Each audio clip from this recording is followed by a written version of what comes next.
Hey, everybody. Welcome, welcome. Welcome to today's Workout Wednesday. We are talking about Lionsgate. If you didn't notice from the lead in, I just want to confirm that everything's working. I got video, I can see myself.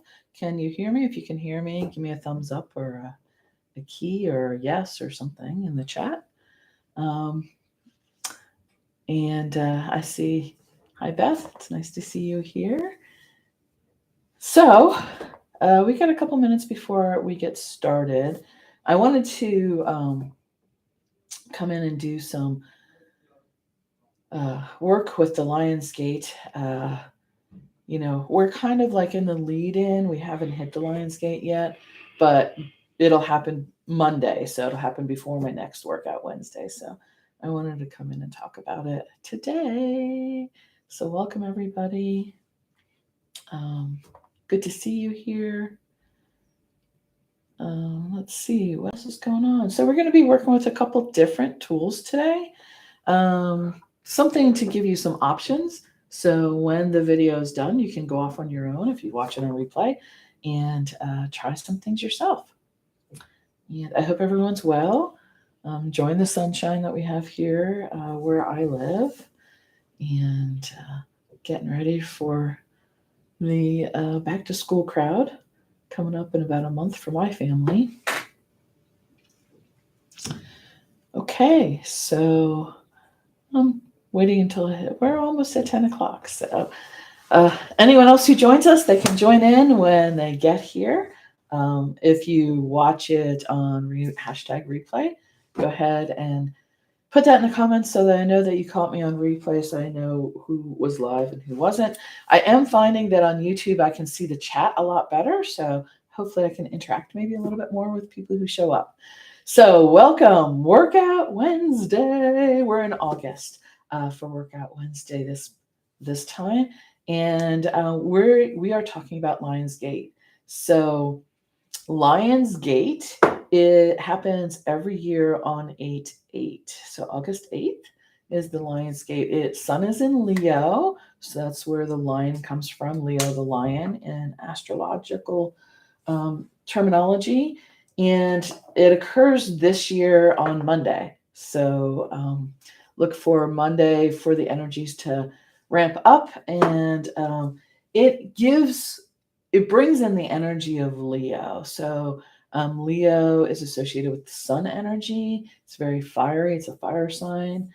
And the history behind it is that Leo aligns with Sirius, which is this brightest star in the Canis Major constellation in astrology. So it becomes visible on 8/8 typically.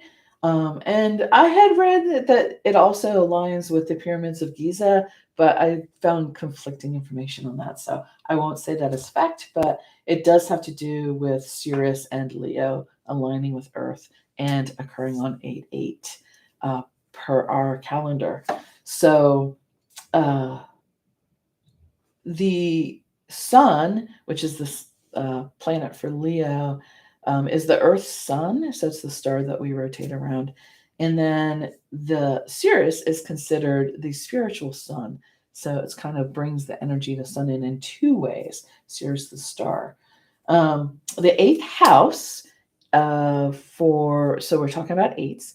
So the eighth house is Scorpio. So it brings in that Scorpion energy of transformation. It's the death card in tarot, but it really is more about transformation. And it is a time when you can get a lot of abundance and transformation going on. So when we talk about the Lion's Gate, it brings in so many different energies, but all of them have to do with coming from your internal power center and manifesting in the real world. So the eight, the shape of the eight, talks about and brings in the imagery of bringing the spiritual and the earthly together. So if you imagine the upper part of the eight is your spiritual energy, and the lower part is the earthly energy or physical energy, and that's where you get that combination. And if you turn it on its side, the 8 looks like the lemony skate, which is the infinity symbol.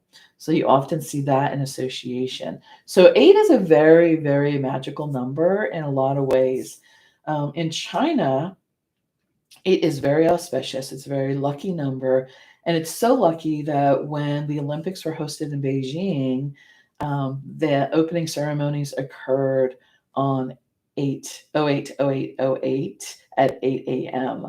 So, or 8 p.m. I think it was 8 a.m. So all the eights came in together for the auspiciousness of the number 8 for the Olympics in Beijing. Um, Eight's a lucky number for me. It's my personal lucky number for all the reasons we just talked about. So let's talk about Lionsgate a little bit. So I've been reading that, it starts like in mid-July. I don't really consider the energy to really hit until 8/8. 8/8 is the Lionsgate. That's when the portal opens, and that's when you can activate those energies. So in the lead in, when they're talking like July 26th or 8th or whatever, what that allows you to do is to gather your tools and set your intentions, get a real understanding on how you want to work with this energy. So there are many ways that you can work with that. And we are intersecting the spiritual and the physical on the Lionsgate portal. So Leo has to do with your heart chakra. So you can work with things related to your heart chakra. But it also is a power center. So it has to do with your solar plexus, which is between your root chakra, or it's like around your navel. That would be your solar plexus. And it has the color yellow associated with it often. So that's kind of, if you want to wear yellow or work with that, that will help you with it. So let's see. There are a couple things that I want to talk about. Let's talk, since we've been talking about colors, let's talk about the stones you can work with. So these are the ones that I was intuitively drawn to talk about in relation to the Lionsgate. And so you can meditate with these or journal with them. You can scry with them if you have a type of stone that you can scry with, which allows you to gaze into it. I have some that are polished that will work that way. But ones that work with it related to the heart chakra that I was called to is rose quartz. Rose quartz is a common stone associated with the heart chakra. And I have some polished ones on the edge that are scrying stones. And you can just sit with the energy of a rose quartz. Then the other one that I'm called to all the time to work with the heart chakra is the bloodstone. It's also my birthstone, but the deep green of it, green is the heart chakra energy for me. So this brings in some real grounding because the bloodstone has some root energy in it as well. So I feel like this is a good one to work with for Lionsgate as well. And then an unusual one, which isn't usually associated with it, would be green fluorite. So I have a personal affinity to fluorite. This is an octahedron. This is the natural forming crystal shape. It is like two pyramids that are put together. It's really hard to see on screen, but that is the shape of a naturally occurring fluorite. Now, I don't think this one is a naturally occurring crystal. I think it was carved to be an octahedron, but you can find naturally formed fluorite crystals like this. And this one is mostly green. And it is the energy that I feel in my heart chakra a lot. The green fluorite is a very good energy to connect your heart. And it is also a very spiritual stone. So it allows you to connect to your psychic connections and have some protection with it as well. So these are tools that you can use to work your muscle, your spiritual muscle with Lionsgate. And the final one that I was called to pull, which is really different for me, but it just screamed out at me today when I was browsing my crystals, and that is the honey calcite. So I have a honey calcite sphere here, and it's a beautiful gold color. The light actually is like flashing through it, which is kind of interesting. But honey calcite would be a solar plexus energy. So this is an energy that could help you become creative, tap into your power center. And if you feel blocks, like if you want to create something or you want to go off on a new direction, meditating with honey calcite might really help with that. So those are the stones that I was called to pull to work with. But there are more things that you can work with Lionsgate. So I want to go into the next one will be runes. So I love working with runes, and I work with them quite differently than other people. But just to talk about Lionsgate, the first one that I thought of was Sowillo. So Sowillo is corresponding to the sun card in the tarot for me. It is the sun energy. It is power. It is talking about how you can step into your personal power, and how it's also a rune of creativity. It's about manifesting what you want. So Sowillo looks like this. It kind of looks like a lightning bolt S, and it is a very powerful generating rune. So Sowillo is the one that I was called to pull for Lionsgate and the Leo energy. And the other one, this really tiny rune that I have because I have natural lapis, but it is the rune called Thuraz, and Thuraz is Thor's hammer. So that is the rune that brings in that power, that Leo power, that breaking through allows you to break up blocks. So if you're trying to work on something and you feel blocked, if you're some kind of creative, if you have an art block or a writer's block, this is really great to help with that. Thoraz helps you literally use it like a hammer and break through to create and or break up something that seems overwhelming. So meditating with Thoraz will help you break it down into smaller things. So those are the runes. And then, when I ran out and researched it, and the runes that kept coming up for Leo were these runes, which is Hagalaz. Hagalaz looks kind of like an H, and it stands for hail, and it's natural disasters and overcoming natural disasters. And the other one that came up was Anopheles, which is, for me, a rune of need, of being stuck. So this doesn't resonate with me. These two runes that I've read about, and a lot of sites talk about these two being the Leo rune, they do not resonate for Leo for me. So you'll have to decide. This is where intuition comes in. Whatever comes up for you, whatever feels like your connection to the Leo fire energy of the Lionsgate is the one that you should work with. So these are the ones that I work with: Sowillo and Nauthiz. And then the ones that they talk about a lot are these two. So those are the runes that come up in relation to Lionsgate, if you're interested. Now, wow, I'm really like talking a lot here, but so just a few more things. We're going to get into the tarot, and the tarot is going to take a little bit longer because I have a couple different examples for you. But what I want you to do, so what I challenge you to do is to go, and if you have your own divination tools, go look at them. See what calls to you. If you have crystals, go look at your crystals and what calls to you as Lionsgate energy. What connects you with the lion energy? And work with them on 8-8. Like pull them out, create an intention around them, and work with them. Meditate with them. See what messages they have. Like sit and listen and see what messages they have. So the number one card that comes out for tarot when you talk about Leo and the energy associated with are two. One would be the sun, because Leo is ruled by the sun.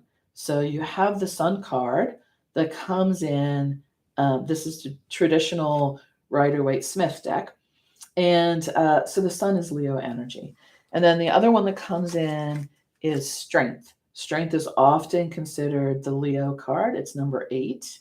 And you can see the lemony skate is featured overhead. Now, the lemony skate shows up in a lot of different cards. And interestingly enough, what I would say is if you have decks that have different imagery, and there is like a lion image appears, or the lemony skate appears, or you see the number 8, those are calling to you that there's Leo energy contained in that card, even if it isn't the traditional. So we have the sun, we have strength, and then surprisingly, because the eighth house in astrology is Scorpio, I was called to pull the death card as association with the Lion's Gate. And it is a transformative energy. So it totally makes sense to me that death, and because this is the Scorpio card, would come into play during Lionsgate because you are working through a portal to transform and connect the spirit to the earth. And that's exactly what happens. Death comes to earth to carry on your spirit. So for me, it made total sense that these cards, that death would come in as part of the Lionsgate. And if you don't agree with that, I'd love to hear why, or whether or not it does resonate with you as well. So I'm going to go through these and then look at different decks of the same card, just so you can get an idea of what the imagery would be like. So we talked about Sun being the number one card for the Leo energy because it's ruled by the Sun. So that would be the traditional looking card that comes from the Rider-Waite-Smith that's been around for a really long time. Then I have these other cards are all Sun cards. I'm going to show you one at a time. That is the Ciro Marchetti Gilded Tarot Sun card. Then we have Lion Strider, which is completely different. Let's see if I can get it to focus. And so that would be the Lion Strider by Celio Thompson. I always mess up her first name. And then this is the Sun card from the Golden Botticelli deck. So that gives you essence of the Sun card. And then finally, I have the Wild Unknown by Kim Cran's Sun card. So just to see the difference of all the cards, I'm going to show you. The Sun card can appear in such a wide variety of images. And that's why I love having different decks, because you can see so many different ways that the imagery will show up. So I don't know if I can get all of them to show, but that is all of them together. Just the colors are very different. So that's the Sun. So then we go to Strength, which is also considered the Lion card, the Leo card. That's the traditional Rider-Waite. And then this is the Strength card from the Ciro Marchetti Gilded Tarot deck. I really love the imagery of this one. It's a little bit different. It feels really empowered, but a lot softer than the traditional. So just a comparison. And then we have the Celio Thompson Line Strider deck, which I just love this deck. There's a lot in it, even though there's not a lot of imagery. Like there's not a lot of color, but there's a lot of messages that come through. And then this one, which is a bit more traditional from the Golden Botticelli. And I love the flash on the lion's mane. I never saw that before. So that is Strength. And then a Strength from the Wild Unknown card deck from Kim Cran's. And you can see it's integrated. The rose kind of gives me the imagery of the heart chakra and the lemony skate on his forehead. It's a very sweet looking lion. And then finally the Death card. So we have the Death card from the traditional Rider-Waite-Smith. And then this is Ciro Marchetti's, which is really quite different from the Gilded. And look at this one from Celio Thompson. It's a sugar skull. Isn't that the coolest death card ever? Like literally, I could have that printed on a t-shirt. And I'm not into skulls, but this one is just really, I just really love it. Brings in different energy, doesn't it? And then the Golden Botticelli brings in this energy. And then this one from the Wild Unknown. That is quite dramatic and quite different. But all of these are transformative energies, right? So that's what we're talking about with the Lionsgate. Take a moment. This is your homework for Workout Wednesday to stretch that spiritual muscle. browse all your divinity tools, the cards, crystals, runes, artwork, even if you noticed. If you can see what I posted on Facebook, that's actually a puzzle. So, like anywhere, like be aware and set the intention of being aware of the Lionsgate energy for 8/8. As you go into next week, Monday, take a moment and see what happens if you can notice the strength, infinity symbol, Lionsgate, you know, see what you see and see what speaks to you for the Lionsgate portal for this year, and go on that journey with it. See what kind of transformation can occur. So Lionsgate portals usually open from around 8/8 to, well, it opens on 8/8. That is the peak of it, through August 26th or so. So you have like the month of August to do the transformation. And also with the astrology, so I'm not really great with astrology, but Sirius is the in the dog, major, the Canis Major. So it is the dog star, and also considered the dog days of summer. That's where it comes from because it's visible to us starting on 8/8. So all of those things can work together, and I'm sure there's a lot more, but I do want to keep it short. It's just a snippet to get you interested and to give you some basis to work from. So thank you so much for joining me for Workout Wednesday. Chris from Divine Key. I didn't say that earlier. I got so excited about Lionsgate. I didn't even talk about who I am. So I'm Chris from Divine Key, spelled QI. And check me out here on YouTube. Please subscribe and share this channel. And let's see if we can build it up to get people to come here. Because it is much easier to stream from YouTube than it is from Facebook. And I'll try to post the links over there. Check me out on www.divinekey.com. That's where like my classes are listed and where you can, find my merchandise sometimes and to pay for workshops that are coming up. And thank you for joining me, and we'll see you next week. Bye.